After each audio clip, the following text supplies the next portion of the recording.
What if the future isn't something that just happens to us? What if it's a choice we're all actively making right now? Well, we're going to dig into a pretty provocative piece by futurist Gerd Leonhard. It's set in the very near future, 2026, and he argues that humanity is standing at a major crossroads, facing a really stark choice between two completely different paths.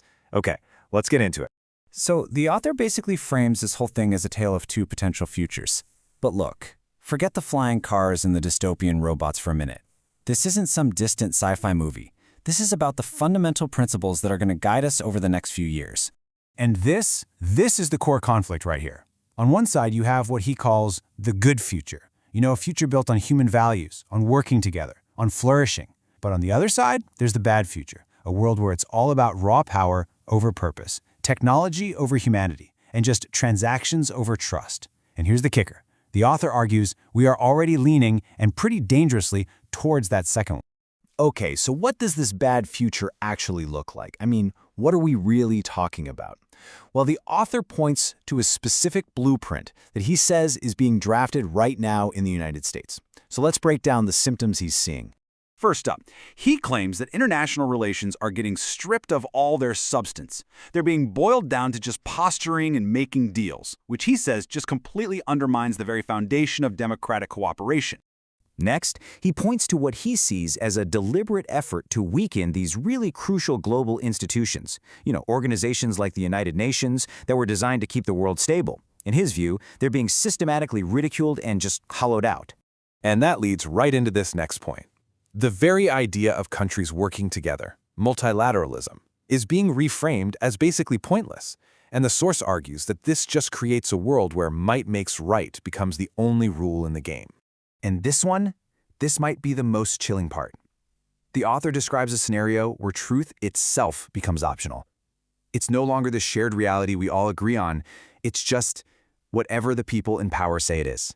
And in a world like that, control completely bulldozes trust. So you gotta ask, right? How did we get to this point? Let's dig into the author's take on the root causes, because it's probably not what you're thinking. This is absolutely crucial.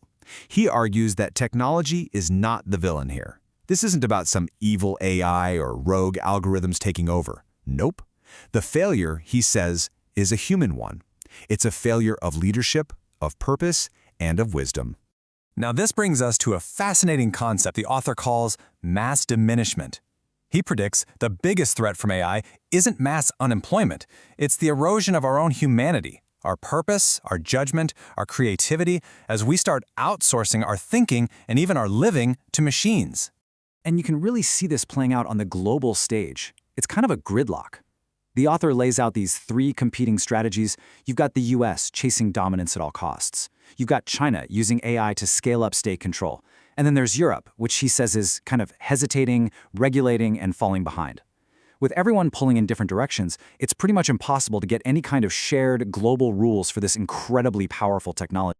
And under all of this, he says, is a broken economic logic. He argues that our system overwhelmingly prioritizes short-term profit and growth. Meanwhile, things like purpose and ethics, well, they're treated as afterthoughts, if they're even considered at all. So yeah, this all paints a pretty bleak picture, doesn't it? It leads the author to ask a really dramatic question. With all these forces pushing us toward the bad future, is the good future just canceled? Well, his answer is a firm no. But, and this is a big but, he argues that the moral center for building that good future has shifted. He makes the case that because of its focus on things like regulation and human rights, this leadership has to come from Europe now. And this right here, this is his core message of hope.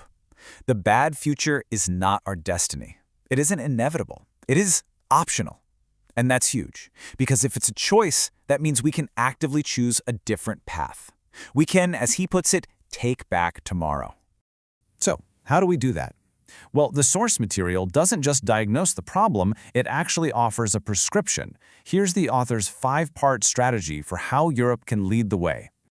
All right, let's quickly walk through this strategy. First, make human-centered AI a strategic advantage, AI that helps our judgment, not replaces it. Second, build technological sovereignty, which means having independence in key areas like data, while still cooperating. Third, invest in humans, focusing on all the creative skills that only people have. Fourth, Lead a new global alliance built on trust and shared rules. And finally, and this is so key, go beyond just GDP to completely redefine what success even means. And that brings us to his idea for a whole new scorecard. Instead of only measuring economic growth, he proposes we focus on these 5 Ps: people, planet, purpose, peace, and prosperity. It's a much more holistic view of well-being, one that values human flourishing and a stable planet just as much as economic output. And the author is really clear on this point. He stresses this is not some utopian fantasy. He frames this whole shift in values as an urgent, pragmatic survival strategy for humanity in the 21st century. So we come right back to the central theme of this whole piece: agency. The future isn't pre-written, it's up for grabs. Ultimately, the author leaves us with this powerful and, frankly, unsettling question. If the bad future really is optional, then the path we take next depends entirely on the choices we all make starting today. So, what choice will we make?